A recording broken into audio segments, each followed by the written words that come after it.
Hello दोस्तों, नमस्ते। स्वागत है आप लोगों का हमारी यूट्यूब चैनल हिंदी स्टोरी में। आज हम लोग गबन उपन्यास का भाग 13 कवर करेंगे। इसके पहले के सारे एपिसोड मेरे चैनल पर अपलोडेड है। यदि आप लोगों ने उसे देखना चाहा तो जाके देख सकते हैं। तो चलिए बिना लेट किए भी हम लोग स्टार्ट करते हैं। गबन उपन्यास भाग अध्याय 13। सफराज में गूंगे की दुकान मशहूर थी। गूंगा था तो ब्राह्मण, सॉरी,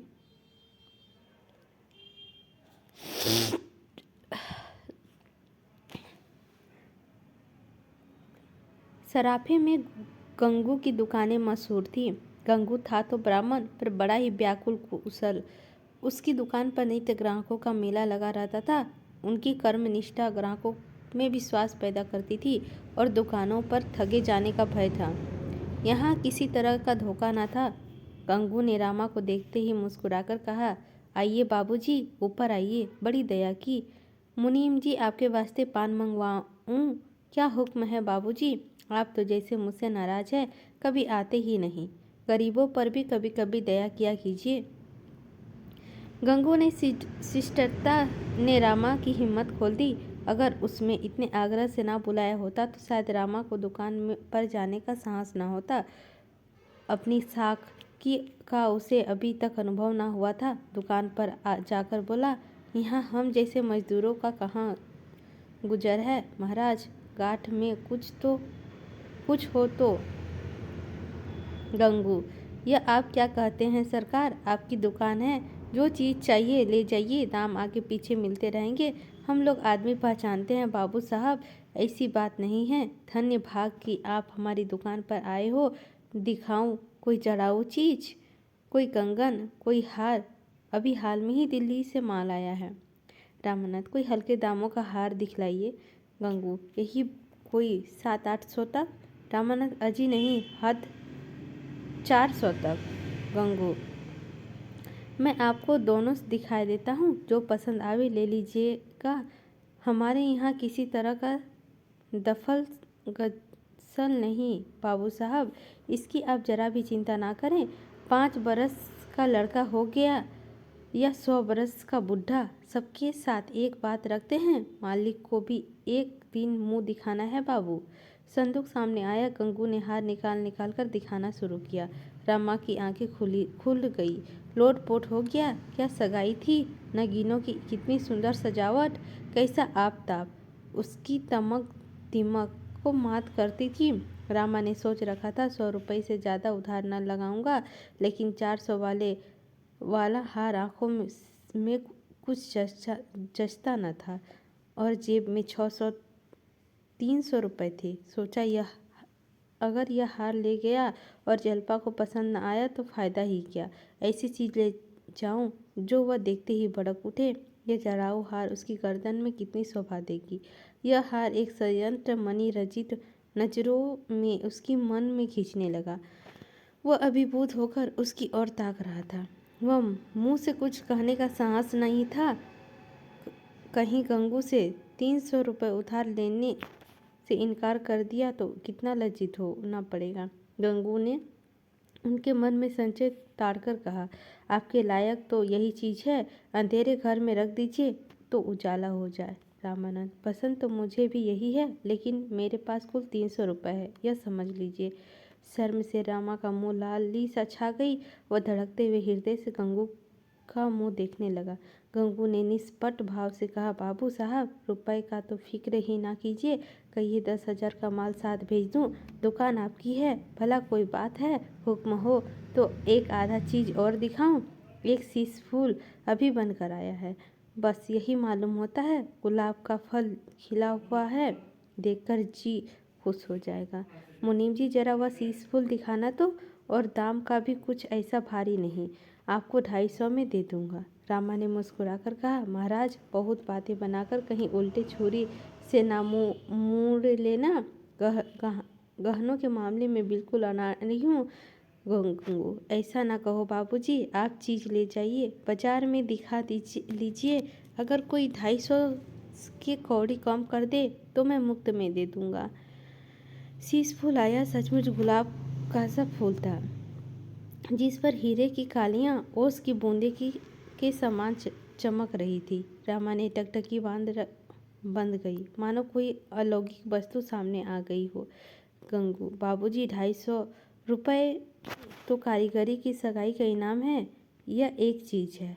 रामानंद, हाँ है तो सुंदर, मगर भाई ऐसा ना हो कि कल ही से दाम का तगादा करने लगो। मैं खुद ही जहाँ तक हो सकेगा जल्दी दे दूंगा। गंगू ने दोनों चीज़ों को सुंदर मलमली केसों में रखकर रामा को दे दी। फिर मुनीम जी ने नाम टकवाकर और पान खिलवाकर विदा किया। रामा ने मनोसात से इस समय सीमा न थी, किंतु वह वियुक्त उत्साह न था। उसमें एक शंका की भी समावेश था। यह उस बालक का आनंद था जो उसे माता से पैसे मांगकर मिठाई ली हो। बल्कि उस बालक का जिसे पैसे चुरा कर ली हो। उसे मिठाइयाँ मीठी भी तो लगती है, पर दिल कांपता रहता है। और कहीं घर चलाने पर मार ना पड़ने लगे। 650 रुपये चुका देने की तो उसे विशेष चिंता न थी। हाथ लग जाए तो वह 6 महीने में चुका देगा। भय यही था कि बाबूजी सुनेंगे तो जरूर नाराज होंगे। लेकिन ज्यों ज्यों आगे बढ़ता था, जल्पा को इन आभूषणों से सुशोभित देखने की उत्कंठा और शंका पर विजय पाती थी। घर पहुंचने की जल्दी में उसे सड़क छोड़ दी और एक गली में घुस गया। सनन अंधेरा छाया हुआ था। बादल तो उसी वक्त छाए हुए थे जब वह घर से चला था। गली में घुसा ही था कि पानी की बूंदें सिर पर छर्रे की तरह पड़ी, और जब वह छतरी खोले तो वह लथपथ हो चुका था। उसे शंका हुई कि अंधकार में कोई आकर दोनों चीज़ें छीन न ले जाए। पानी की झरझर में कोई आवाज़ भी ना सुने। अंधेरी गलियों में खून तक हो जाते हैं। पछताने लगा। नायक इधर से आया, 2-4 मिनट देर ही पहुंचता तो वैसी चीज़ें की आफत आ जाती। असमय वृष्टि में उसकी आनंद कल्पनाओं का बाधा डाल दी। किसी तरह गली में अंत हुआ और सड़क मिली। लालटेनें दिखाई दी। प्रकाश इतनी विश्वास उत्पन्न करने वाली शक्ति है, आज इसका भी यथार्थ अनुभव हुआ।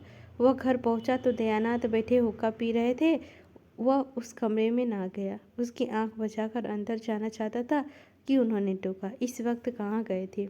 रामा ने उन्हें कुछ जवाब ना दिया।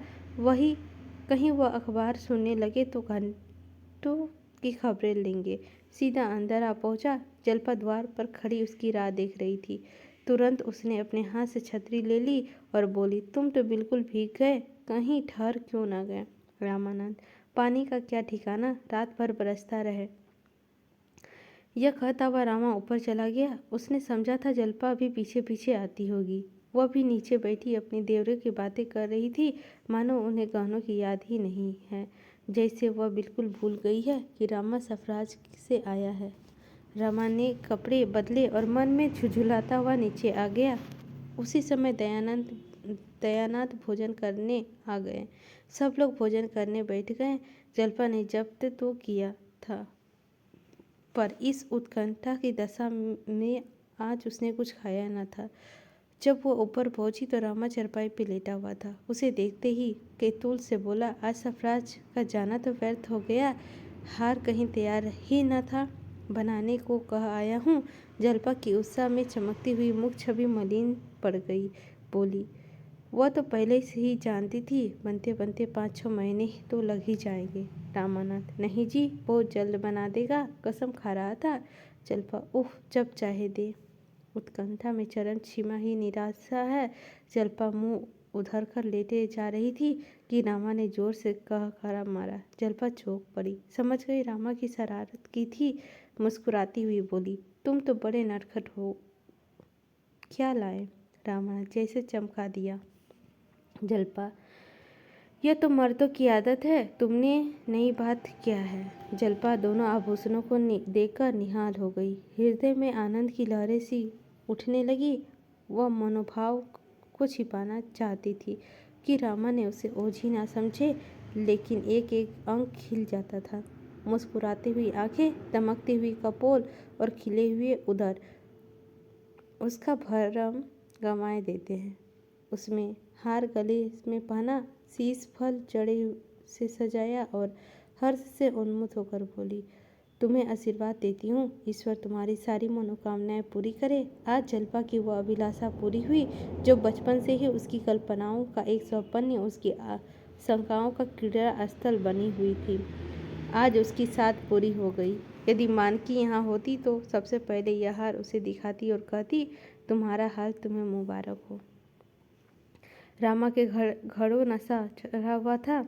आज उसे अपना जीवन सफल जान पड़ा। उसने जीवन में आज पहली बार उसे विजय का आनंद प्राप्त हुआ। जल्पा ने पूछा, जाकर अम्मा जी को दिखाऊं? रामा ने नर्मदा से कहा, अम्मा को क्या दिखाने चाहोगी? ऐसी कौन सी बड़ी चीज है? जल्पा, अब मैं तुम्हें साल भर तक किसी चीज के लिए ना कहूँगी। इसके रुपए देकर ही मेरे दिल का बोझ हल्का होगा। रामा गर्व से बोला, रुपए की क्या चिंता है ही कितने? जल्पा, जरा अम्मा जी को दिखा आऊं, देखे क्या कहती है। रामानंद, मगर यह ना कहना उधार लाए हैं। जल्पा इस तरह दौड़ी हुई नीचे गई मानो उसे वहाँ कोई निधि मिल जाएगी। आधी रात बीत चुकी थी। रामा का नींद सो रहा था। जल्पा ने छत में आकर एक बार आकाश की ओर देखा। निर्मल चांदनी छिटकी हुई थी। वह कार्तिक की चांदी में जिसमें संगीत की शांति है, शांति की मधुर और मधुर का उत्मातन। जल्पा के कमरे में आकर अपनी संदूकछी खोली और उसमें से वह कांच का चंद्रहार निकाला, जिसे एक दिन पहनकर उसे अपने धन्य माना था, पर अब इस नए चंद्रहार के सामने उसकी चमक उसी भांति मंद पड़ गई थी, जैसे इस निर्मल चंद्र ज्योति के सामने तारों का आलोक कब उसके उस नकली हार को तोड़ डाला और उसने दोनों को नीचे गली में फेंक दिया। उसी भांति जैसे पूजन समाप्त हो जाने के बाद कोई उपासक मिट्टी की मूर्तियों को जल में विसर्जित कर देता है। इसी के साथ हमारा 13वां अध्याय भी समाप्त होता है। अब हम लोग 14वां अध्याय में प्रवेश करेंगे। तो चलिए स्टार्ट करते हैं। उस दिन से जल्पा के पति सने से भाव का उदय हुआ। वह स्नान करने जाता तो उसे अपनी धोती चुनी हुई मिलती, आले पर तेल और साबुन भी रखा हुआ पाता। जब दफ्तर जाने लगता तो जल्पा उसके लिए कपड़े लाकर सामने रख देती। पहले पान मांगने पर मिलते थे, अब जबरदस्ती खिलाए जाते थे। जल्पा उसकी रुख देखा करती, उसे कुछ कहने की जरूरत ना थी। यहाँ तक कि जब वह भोजन करने बैठता तो वह पंखा झला करती। पहले वह बड़ी अचिंता का भोजन बनाने जाती थी और उस पर बेकार से डालती थी। अब बड़े प्रेम से रसोई में जाती, चीज़ें अब भी वही बनाती थी, पर उसका स्वाद बढ़ गया था। रामा को इस मधुर सने के सामने वह दो गहने बहुत ही तुच्छ जचते थे। उधर जिस दिन रामा ने गंगू दुकान से गहने खरीदे, उसी दिन दूसरे सर्राफों को भी उसके आभूषण प्रेम की सूचना मिल गई। रामा जब उधर से निकलता तो दोनों तरफ दुकानदार उठ उठकर उसे सलाम करते। आइए बाबूजी, पान तो खाते जाइए, तो एक चीज़ें हमारी दुकान से तो ले देखिए। रामा का आत्मसंयम उसकी साख की ओर भी बढ़ता था। यहाँ तक कि एक दिन एक दलाल रामा के घर आ पहुँचा और उसके नहीं करने पर भी अपनी संदूकछी खोल ही दी। रामा ने उनसे पीछा छुड़ाने के लिए कहा, भाई इस वक्त मुझे कुछ नहीं लेना है, क्या अपना और मेरा समय नष्ट करोगे? दलाल ने बड़ी विनीत भाव से कहा, बाबूजी देख तो लीजिए, पसंद आए तो लीजिए, नहीं तो ना लीजिए। देख लेने में कौन सा कोई हर्ज नहीं है। आखिर राइसों के पास न जाएं तो किसके पास जाएं? औरों में आपसे गहरी रकमें मारी, हमारे भाग्य में भी बदा होगा तो आपसे 4 पैसा पा जाएंगे। बहू जी और माई जी को दिखा लीजिए। मेरा मन करता है कि आज आप ही के हाथों बोहनी होगी। रामानाथ, औरतों के पसंद की ना कहो, चीज़ें अच्छी होगी ही, पसंद आते ही देर लगती है, लेकिन भाई इस वक्त हाथ खाली है। दलाल हंसकर बोला, बाबूजी बस ऐसी बातें कह देते हैं। वाह, आपका हुक्म हो तो 5000 500 1500 आपके ऊपर निछावर कर दे। हम लोग आदमी का मिजाज देखते हैं बाबूजी। भगवान ने चाहा तो आज मैं सौदा करके उठूँगा। दलाल ने संदूक की 2 चीज़ें निकाली। एक तो नए फैशन का जड़ाऊ कंगन था और दूसरा कानों का रिंग। दोनों ही चीज़ें अपूर्व थी। ऐसी चमक थी मानो दीपक जल रहा हो। 10 बजे थे। दयानाथ दफ्तर जा चुके थे। वह अभी भोजन करके जा रहा था। समय बिल्कुल न था, लेकिन इन दोनों चीज़ों को देखकर उसे किसी बात का सुध ही नहीं रही। दोनों केस लिए हुए घर में आया। उसके हाथ में केस देखते ही दोनों स्त्रियां टूट पड़ी और उन चीज़ों को निकाल कर देखने लगी। उनकी चमक दमक में उन्हें ऐसे मोहित कर दिया कि गुण दोष की विवेचना करने की उसमें शक्ति ही ना रही। जागेश्वरी, आजकल की चीज़ें के सामने तो पुरानी चीज़ें कुछ जचती ही नहीं। जलपा, मुझे तो उन पुरानी चीज़ों को देख कर के आने लगती है, पर राजा ने उन दिनों औरतें कैसे पहनती थी। रामा ने मुस्कुराकर कहा, तो दोनों चीज़ें पसंद है ना? जलपा, पसंद क्यों नहीं है अम्मा जी, तुम ले लो। जागेश्वरी ने अपने मनोव्यथा छिपाने के लिए सिर झुका लिया। जिसका सारा जीवन गृहस्थी और चिंताओं में कट गया, वह आज क्या स्वप्न में इन गहनों को पहनने की आशा कर सकती थी। आह, उस दुखिया के जीवन में कोई शादी न पूरी हुई, पति का आय भी कभी इतना ना हुई थी, बाल बच्चों का लालन पालन पोषण के उपरांत कुछ बचता। जब से घर में स्वामिनी हुई तभी से मानो उसका तपस्या का आरंभ हुआ और सारी अभिलाषाएं एक एक करके धूल में मिल गई। उसने उन आभूषणों की ओर से आंखें हटा ली। उसने इतना आकर्षण था कि उनकी ओर ताकने के लिए वह डरती थी, कहीं उसके विरक्ति का पर्दा न खुल जाए। बोली, मैं लेकर क्या करूँगी बेटी? मेरे पहनने ओढ़ने के दिन गए। कौन लाया है बेटा? क्या दाम है इनके? रामानाथ एक शराब दिखाने लाया है। अभी दाम आम नहीं पूछे, मगर ऊंचे दाम होंगे।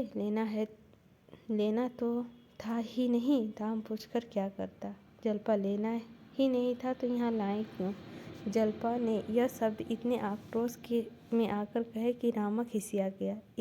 इसमें इतनी उत्तेजना, इतना तिरस्कार भरा हुआ था कि इन गहनों को लौटा ले आने की हिम्मत ना पड़ी। बोला, तो ले लूं? जलपा, अम्मा लेने ही नहीं कहती तो लेकर क्या करोगे? क्या मुफ्त में दे रहा है? रामानाथ, समझ लो मुफ्त ही मिलते हैं। जलपा, सुनती हो अम्मा इनकी बातें? आप जाकर लौटा आइए। जब हाथ में रुपए होंगे तो बहुत गहने मिलेंगे। जागेश्वरी ने मोहसक्त स्वर में कहा, रुपए अभी तो नहीं मांगता। जलपा, उधार भी देगा तो सूद तो लगा ही लेगा। रामानाथ, तो लौटा दो। एक बात चटपट तय कर डालो, लेना हो ले लो, ना लेना हो तो लौटा दो। मोह और दुविधा में ना पड़ो। जलपा ने यह स्पष्ट बातचीत इस समय बहुत कठोर लगी। रामा के मुंह में उसे ऐसी आशा न थी। इनकार करना उनका काम था। रामा को लेने के लिए आग्रह करना चाहिए था। जागेश्वरी की ओर लयलित नजरों से देखकर बोली, लौटा दो। रात दिन के तकाजे कौन सहेंगे?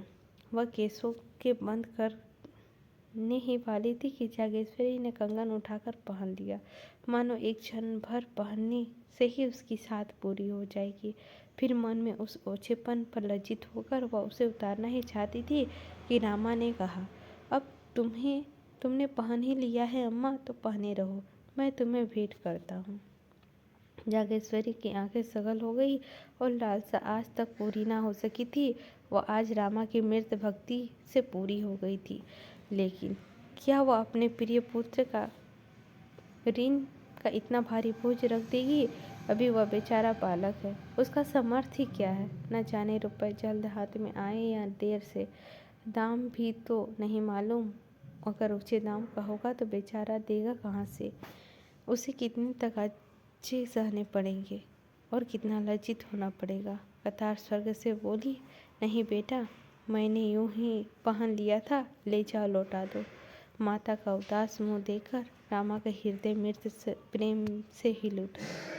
क्या ऋण का भय से वह अपनी त्याग मूर्ति माता की इतनी सेवा भी ना कर सकेगा? माता के प्रति उसका कुछ कर्तव्य भी तो है। बोला, रुपए बहुत मिल जाएंगे अम्मा, तुम उसकी चिंता मत करो। जागेश्वरी ने बहू की ओर देखा, मानो कह रही थी, रामा मुझ पर कितना अत्याचार कर रहा है। जल्पा उदासीन भाव से बैठी थी। कदाचित उसे भय हो रहा था कि माताजी यह कंगन ले ना ले।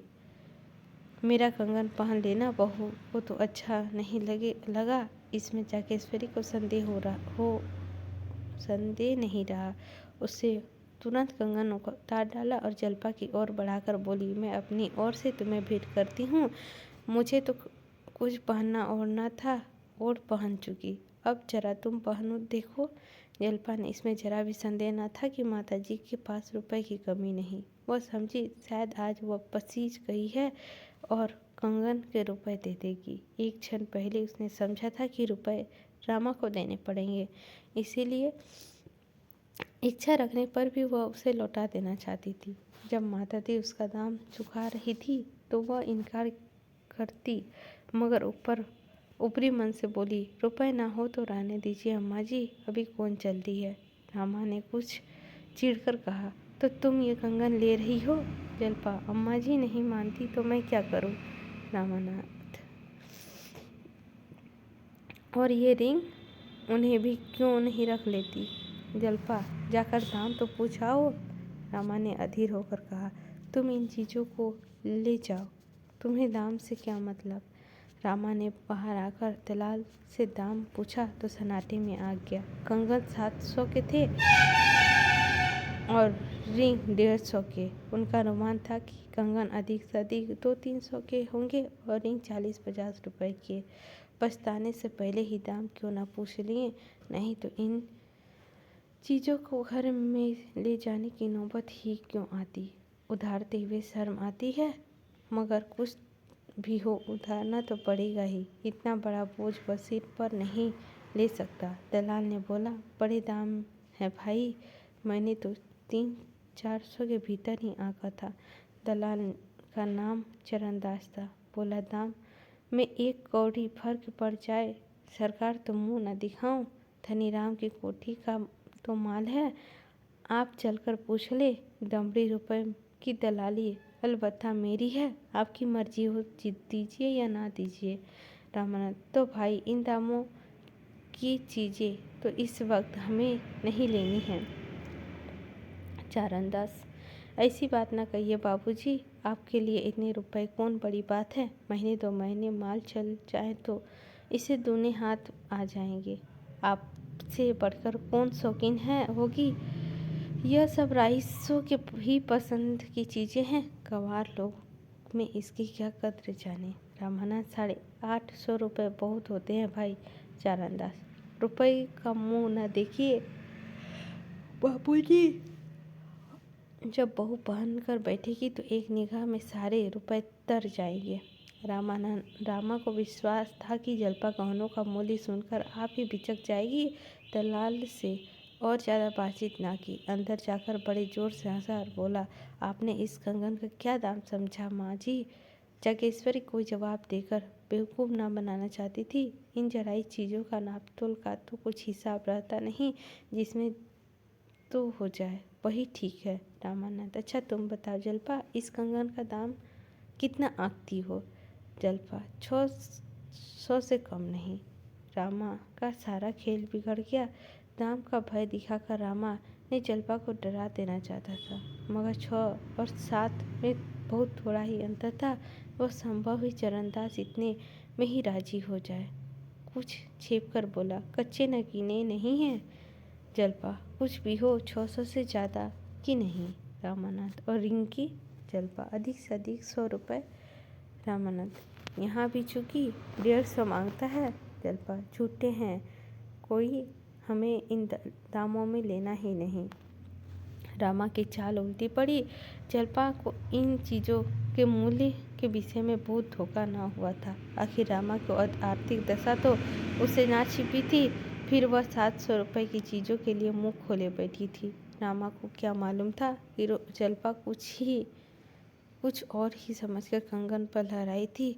अब तो गला छूटने का एक ही उपाय था कि वह दलाल को 600 रुपये पर राजी ना हो। बोला, वह 8.5 की कौड़ी कम कर लेना जल्पा, तो लौटा दो। रामानाथ, मुझे तो लौटाते शर्म आती है। अम्मा, जरा आप ही दलाल से चलकर कह दे, हमें 700 से ज़्यादा नहीं देना है। देना हो तो दे दो, नहीं तो चले जाओ। जागेश्वरी, हाँ रे, क्यों नहीं, उस दलाल से मैं बातें करके आ जाऊं। जल्पा, तुम्हें क्यों नहीं कह देते, इसमें कोई शर्म की बात नहीं।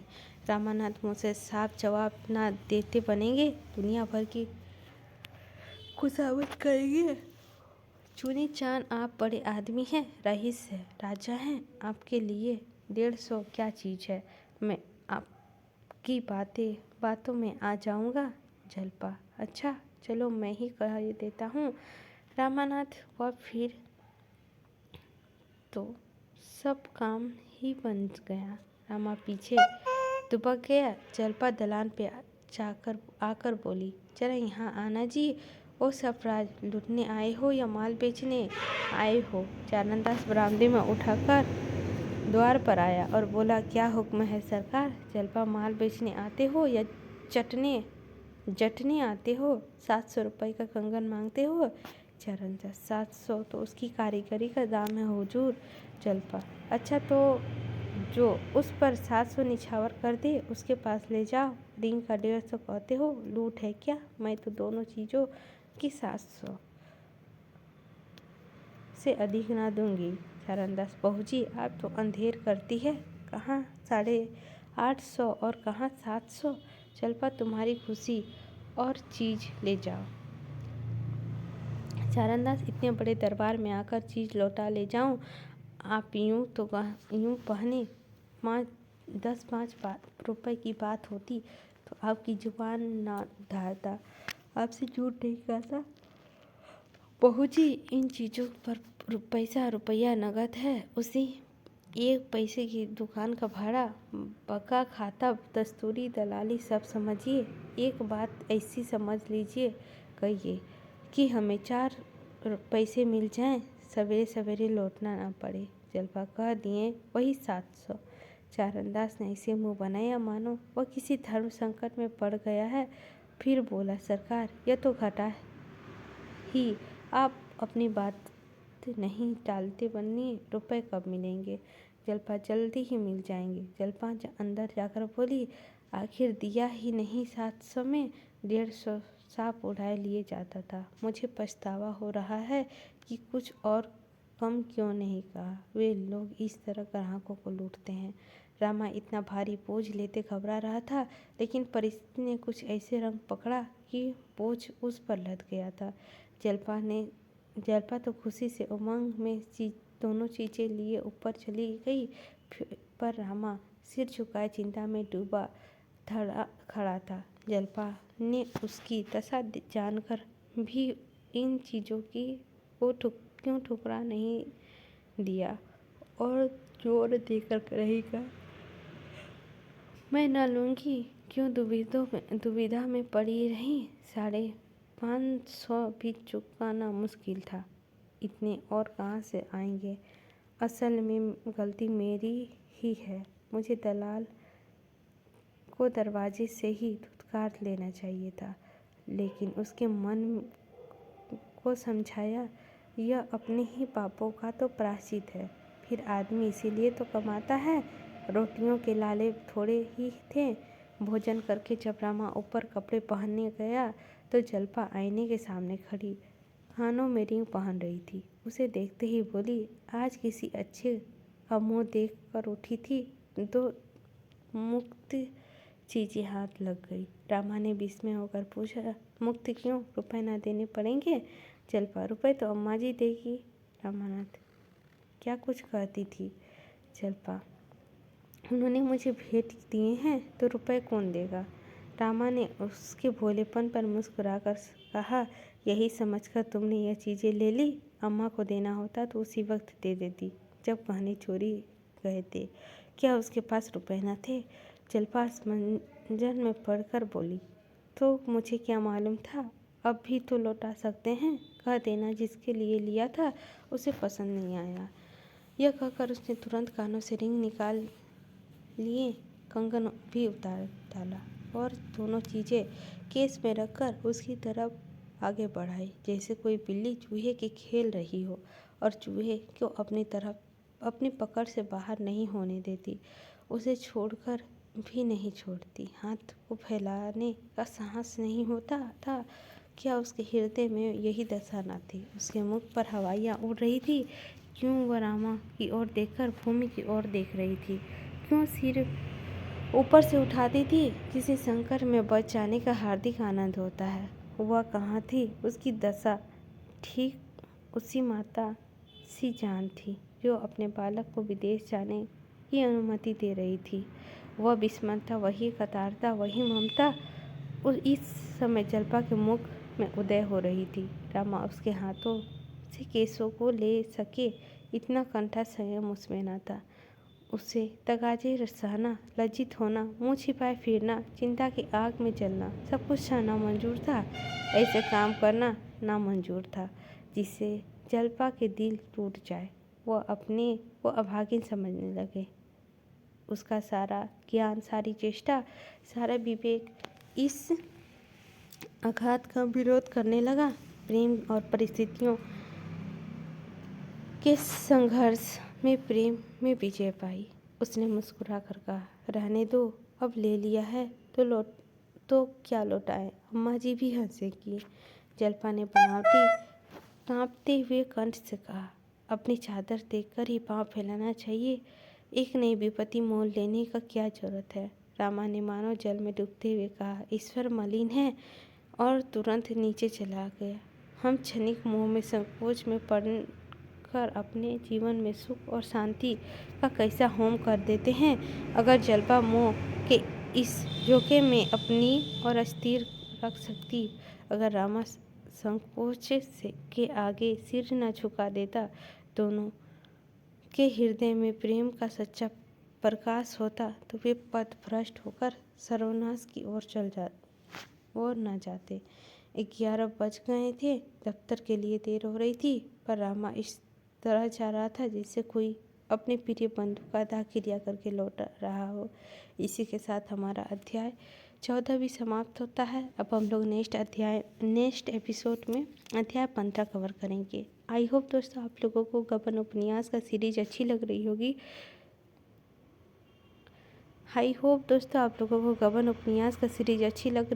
तो लाइक कीजिएगा, चैनल पर नए होंगे तो सब्सक्राइब कीजिएगा और कमेंट करके बताइएगा कि आप लोगों को यह सीरीज कैसी लग रही है। मिलते हैं अगले एपिसोड अध्याय 15 लेकर। लेते हैं आप लोगों से विदा।